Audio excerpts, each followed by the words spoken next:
బాలయ్య బాబు చరిత్రలో 100వ సినిమా అంటే ఎన్నిక చేసుకున్న సబ్జెక్ట్ గౌతమీపుత్ర శాతకర్ణి. మొట్టమొదటి తెలుగు చక్రవర్తి కథను ఎన్నుకోవడం తెలుగు జాతి గర్వించదగ్గ విషయం. ఇది మామూలు విషయం కాదు.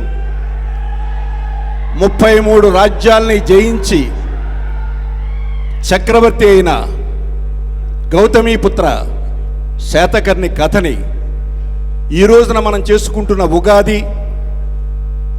పచ్చడి ఆయనతో ప్రారంభమైంది. అటువంటి మహనీయుడి చారిత్రాత్మక కథని నిజంగా తీయాలని ఆలోచన కృషికు రావడం, దాన్ని బాలయ్య బాబు ఆమోదించడం నిజంగా తెలుగు జాతి గర్వించదగ్గ విషయం అని మీ అందరికీ తెలియజేస్తుంది.